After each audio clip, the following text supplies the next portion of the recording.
இதுவரைக்கால நீங்கள் எத்தனையோ குருமா பார்த்துருப்பீங்க.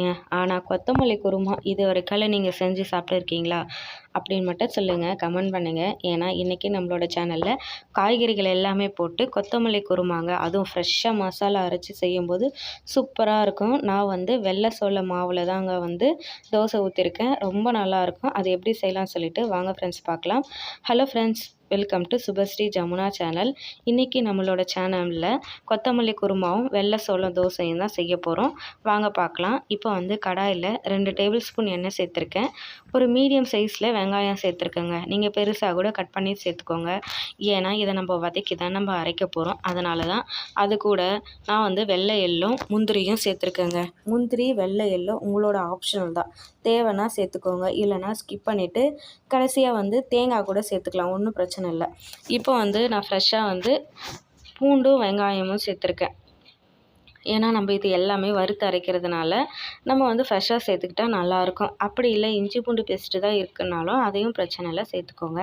இப்போ மீடியம் சைஸில் 2 தக்காளி சேர்த்துருக்கேன். தக்காளி நல்லா வதங்கி அதை மசிஞ்சு சீக்கிரமாக வரணுன்றதுக்காக கொஞ்சமாக உப்பும் சேர்த்துட்டு நல்லா வதங்கிடுச்சு. இப்போ வந்து நல்லா ஒரு கைப்பிடி அளவு கொத்தமல்லி சேர்த்துக்கோங்க.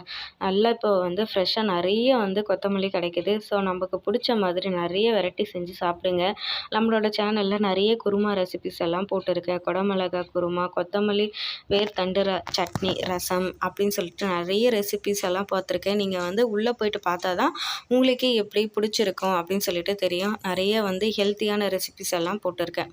இப்போ இந்த அளவுக்கு நல்லா வதங்கினதுக்கப்புறமா ஒரு பக்கமாக அதை வச்சு நல்லா ஆறிட்டோம். அதை நம்ம அரைக்க தான் போகிறோம். ஆறினதுக்கப்புறமா மிக்சியில் சேர்த்து நம்ம அரைச்சிக்கலாம். இப்போ வந்து ஒரு பேனில் 3 டேபிள் ஸ்பூன் எண்ணெய் சேர்த்துக்கோங்க. ஸ்பைசஸ் எல்லாமே வந்து மீடியம் அளவு எடுத்துக்கோங்க. நிறைய சேர்த்துட்டோம்னா அதனோட ஃப்ளேவர் ரொம்ப ஸ்ட்ராங்காகிடும். நமக்கு சாப்பிடும்போது கொஞ்சம் கஷ்டமாக இருக்கும் குழந்தைங்களுக்கெல்லாம். அதனால தான் வந்து நான் வந்து அளவாக சேர்த்துருக்கேன். இப்போ வந்து ஒரு வெங்காயம் சின்ன சின்னதாக கட் பண்ணி சேர்த்துட்டு அது கூட கொஞ்சமாக கறிவேப்பிலை, வெங்காயம் நல்லா வதங்கினதுக்கப்புறமா குடமிளகாய் சேர்த்துருக்கேங்க. நான் என்கிட்ட இருக்கிற காய்கறிகள் தான் நான் எடுத்திருக்கேன். இந்த காய்கறி தான் சேர்க்கணும் அப்படின்றதெல்லாம் ஒன்றுமே கிடையாது. நம்மக்கிட்ட இருக்கிற காய்கறிகள் சேர்த்துக்கோங்க. அப்படி காய்கறிகளே இல்லைனாலும் பிரச்சனையே இல்லை. நம்ம இந்த கொத்தமல்லி குருமா காய்கறிகள் இல்லாமல் ப்ளைனாக சால்னா மாதிரி கூட செய்யலாங்க. இன்றைக்கி நான் காய்கறிகள் போட்டு செஞ்சுருக்கேன். நல்லாயிருக்கும், ஹெல்த்தியானது.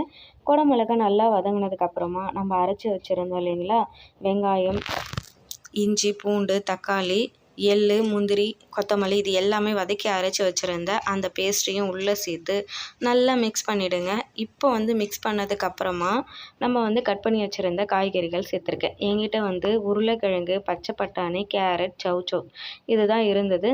ஸோ இதையும் நான் உள்ளே சேர்த்துருக்கேன்.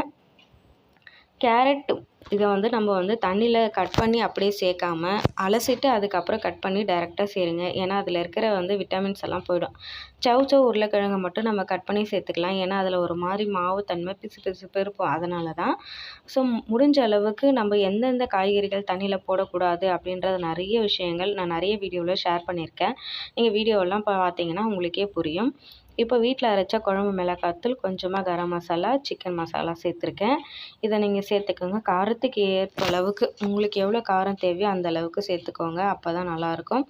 நான் வந்து கொஞ்சம் காரம் வந்து மீடியமாக தான் சேர்த்துருக்கேன். குழந்த சாப்பிட்ணும் அப்படின்றதுக்காக தான். இப்போ இது எல்லாமே உள்ளே சேர்த்துட்டு அந்த மசாலா நல்லா மிக்ஸ் பண்ணி அந்த பச்சை வாசனை போனதுக்கப்புறமா நம்ம வந்து அரைச்சி வச்சுருந்தோம் இல்லைங்களா, அந்த சாறில் அதுலேயும் தண்ணியை சேர்த்துட்டு நல்லா மிக்ஸ் பண்ணிவிடுங்க.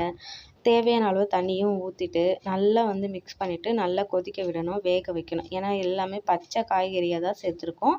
அதனால் அது வெந்து வரணுன்றதுக்காக காய்கறி முழுகிற அளவுக்கு நான் தண்ணி ஊற்றி அதை கொதித்து வரும்போது சிம்மில் வச்சுருங்க. அதுக்கப்புறமா ஏன்னா வந்து சிம்லேயே வந்தால் தான் தண்ணியும் சீக்கிரம் சுண்டாது, காய்கறிகள் சீக்கிரம் வந்துடும். இப்போ வந்து நல்லா குட்டி குட்டியாக சாப் பண்ண கொத்தமல்லி தூவி இறக்கணும்னா சூப்பரான ஒரு காய்கறிகளெல்லாம் போட்ட கொத்தமல்லி குருமா ரெடிங்க. இது செமையாக இருக்கும். இட்லி, தோசை, சப்பாத்தி, பரோட்டா, கீ ரைஸ் கூட சூப்பராக சாப்பிட்லாம், நல்லாயிருக்கும். ஆனால் நான் இன்றைக்கி வந்து வெள்ளை சோளத்தில் வந்து எனக்கு வந்து கல் தோசை ரொம்ப பிடிக்குங்க.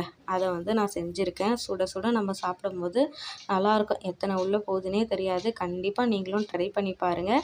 நான் இந்த டைம் வெள்ளை சோளம் தாங்க எடுத்திருக்கேன். இதுவுமே நான் ரொம்ப சாஃப்டாக ரொம்ப நல்லா இருந்தது சாப்பிட்றதுக்கு.